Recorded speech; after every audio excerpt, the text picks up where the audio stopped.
All right. In the last session, we understood about the AWS S3 vectors data store. How we can use that? Let's look into that in practical session in this session. So first of all, what you need to do is let's go into the Amazon Bedrock service. Once you land there, navigate to the knowledge base, just click on that, and then you simply needs to create a knowledge base. It is exactly the same way we did in our previous session, but this is slightly different where we are going to choose the vector storage as S3. So let's go ahead and configure our data source. So I'm not going to change anything here. Knowledge base is going to be same. Knowledge base description, let it be optional, so I'm not going to do anything there. IAM permission, I'm going to go ahead with the create and use the new service role. Okay, now when it comes to choose the data source, meaning which data source you want to choose, so that from that data source and the files we are going to create the vectors out of it, and we are going to store those vectors into our vector store, right?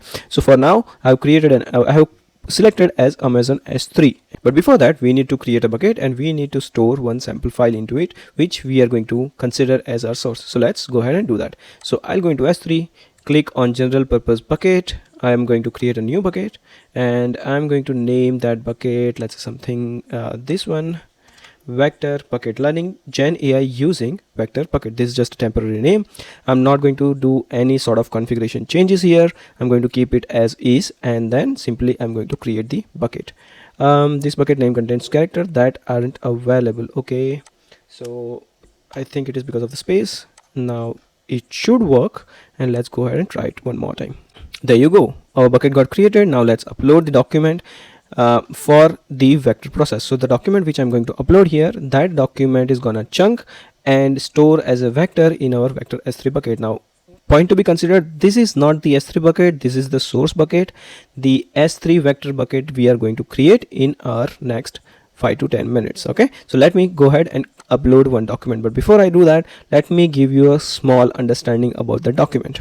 Okay, so here I created one dummy document which is about one company called Nexus Grid Automation Inc. Okay, and now there is few details which I've asked my AI to create for me. One is the executive summary and core business, what we do, meaning what this company is dealing into, customer segmentation and target market, heavy industrials, data center operations, cold storage, logistics, and then the key enterprise metrics, the financial results of them, and consolidated statement of profit and loss. Now this entire document is generated using the Google Gemini. So this is a dummy document. You can create something similar to that, but this is what I'm going to use as my source of truth, for which we are going to take this into consideration. So let's go ahead and let me upload this document. Great, I've selected the file here. Now let's go ahead and simply upload that. Upload process is completed. Now we have a document stored in our bucket which we have created here. Now what we need to do is we need to select this bucket as part of the choose data source type selection. Okay, now once we select that, it is going to ask us to select the actual file, which we are going to do in the next step. Tags, we are not going to do that, but if you are doing any production grade application build, I highly recommend to use tags. Log deliveries, application log optional, we are not going to do that, as this is not an production grade application. This is just for the sake of understanding. Here is the S3 URI. Now here we need to select those S3 bucket and then the relevant document inside it. Now once we do that, we are good to go ahead with that. If you wanted to encrypt that using the KMS key for S3 data, you can do that.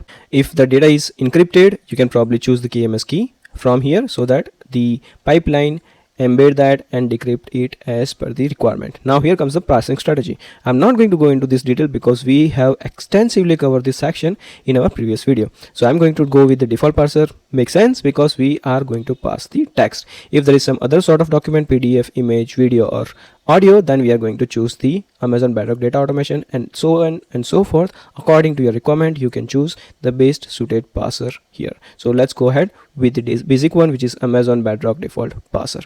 Now coming on to the next step, chunking strategy, default chunking strategy, transformation function. As we discussed previously, if you want to transform your data before you store into chunks and vectorize them, you can do that. How you can do that? You can write a simple Python code. You can write a transformation inside the lambda function, and you can choose that lambda function from here. That will do your job, but for our use case that is not needed, so let's not do any configuration there. Let's go into advanced section, advanced settings. Is there anything else we need to do? it is optional, so let's not do that and go and click on the next button. Coming on to the embedding model, now this comes the third part where we wanted to select the embedding model which actually going to eat up your data and produce the vectors out of it, and those vectors are something which is going to store in your S3 or your OpenSearch or your Postgres or any other open vector supported database. Okay, so let's go ahead and select the model here. We'll go with the Titan embedding G1, sorry, and that is on demand. So let's go ahead and apply that as well. No additional configuration is needed. Vector store, quick create a new vector store, which is recommended. Now here comes the tricky part and the most exciting one as well. Vector store. A vector store holds the vector embeddings representation of your data. This choice cannot be changed later. Not all vector store supports binary vector embedding. Now here we need to do this selection process. In our previous practical exam, we choose the Amazon OpenSearch, which is serverless. In this one, we are going to select the Amazon S3 vector as a new component, new feature. What they are saying is select to store and index vector embedding optimized for the cost effective and durable storage of large long-term vector data set while maintaining the sub-second query performance. Now we understood this pretty extensively in our previous session, that what all the features and functionalities S3 vector store provides us, right? So this is where we need to make the trade-off, that if your use case sustain and support and works fine with sub-seconds query performance, go ahead with this S3 vector store. So now we have chosen that. Now what additional things we need to do? Additional configuration, no need, and review it. So review and create our knowledge base details. Everything looks good. Amazon S3 is our data source. Configuration data source. We have selected the data source properly. We have given the S3 URI. No S3 KMS key needed. Embedding model is Titan. Embedding G1 version 1.2. And then the vector store is recommended for Amazon S3 vectors. So now let's go ahead and create knowledge base. Now this is gonna take some sort of time. I'll pause this video here because I respect your time. Once it is done, I'll resume and start taking you forward from that point onwards. Great, it took close to 5 minutes to set up the knowledge base. Now our knowledge base is ready. What we need to do next is just simply select that and do a sync operation. So once we sync it, probably then after we will be able to use our knowledge base. It is going to take some time, so let's wait for that. So our knowledge base is now synced up, and let's go ahead and test our knowledge base. So when we do that, we wanted to choose the right LLM model for that. So retrieval and response generation. Let me close this one so that we can view it very properly. Retrieve and response generation, data source and model. Retrieve only, data source. So now we'll go with the retrieve and response generation, data source and model. Query the data source and generate response based on the retrieval result by using the specified foundation model. So let's go ahead and select the model. We'll go with the Amazon one. There are list of service providers, and from that you can choose any of the model, but for our use case I'm going to use Amazon Nova Lite. So let's go ahead and select that and apply the configuration. You can read out this text, which is give you a sort of more understanding towards source chunk, search type and etc. There we have a guardrail as well, which we are going to cover extensively in our next session. But for now, let's go ahead and test our embedding model and LLM model. So I'm going to ask what is the name of the company, and let's say what it gives us as a response. The name of the company is Nexus Grid Automation Inc., which is perfect. Now let's ask about what this company do.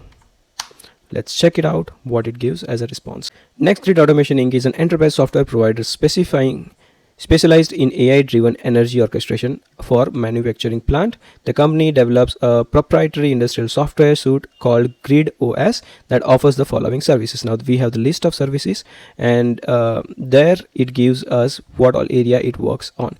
Now these are great to have the text, but let's be very precise and see if it retrieves the financial information, financial record of this company. So I'm gonna ask what is the average contract value this company holds. Let's see, and let's check what it gives as a response. It gives us as $125,000 per year. Now let's go ahead and quickly check in our actual file. As you can see here, it is very accurate, where it says that average contractual value is $125,000. Now let's check something else. Total active enterprise accounts. Let's see that what it gives if we search this value. tell me about total active enterprise accounts. Based on the retrieved result, the company has 142 total active enterprise account. Let's go ahead and check this value. It has 142 total active enterprise account. Great. Now let's quickly ask about the total operating expense of this organization. The number should come as in 12,150,000.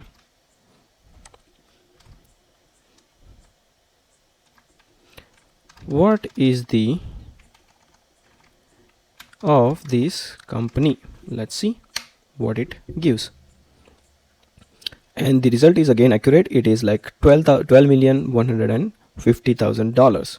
So as you can see here, it is very precise and give you the exact result out with sub-second retrieval of your vector store. Hope this helps you understand the entire concept about the vector store as your S3 bucket store and give you more understanding towards this new feature where you can use according to your use case the right vector store and vector database.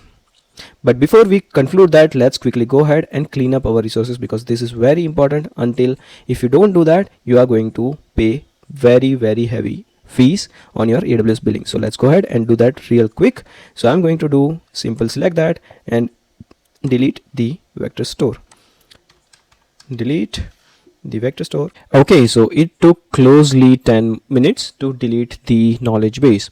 Right, so we have completed with the deletion operation of knowledge base, but is that enough? The answer is no, because we need to clean up other resources as well. So let's go ahead and delete our S3 vector store bucket as well as our S3 bucket where we store our data. So let's directly jump into that. We are into the S3 bucket, which we have uploaded the document as a Nexus grid automation. So let's go ahead and delete this first. So before we do that, let me close that up, select this document and then delete the document as well. So here I'm going to write permanently delete and delete the object. This is the first step. The second step is to delete the bucket. Now as the bucket is empty, we can easily go ahead and delete the bucket. Okay, we need to copy this name and then we need to paste it here, delete the bucket, and there you go. Now let's go ahead and try to delete the vector bucket as well. Have you observed one thing very clearly? We have deleted our Bedrock knowledge base, but it did not automatically delete our vector bucket. So we need to do this process manually. If you don't do that, you are going to pay price for that. So what we need to do here a message is coming which says vector index in vector bucket. Before a vector bucket can be deleted, it must not contain any indexes. So we have one index into this bucket. We need to probably clean that up first. So let's delete that up. Let's go ahead and write delete, and then probably we'll be able to delete our vector S3 store. Okay, so the vector index is deleted. Let's again go to the vector bucket, select that, perform the delete operation, and here again we need to write delete as the keyword, which deletes the S3 vector bucket as well. So now we have cleaned up all the things from our resources which we have spun up for this tutorial session. That's it for this session. Hope this session helps you understand the core concept about the S3 vector bucket. Theory we covered in the last one, practical in this one, and hope this makes you understand that in which scenario you should use which sort of vector storage bucket. Thank you so much for joining me here. I'll see you in the next one with another interesting topic. Till time, let's learn together and grow together.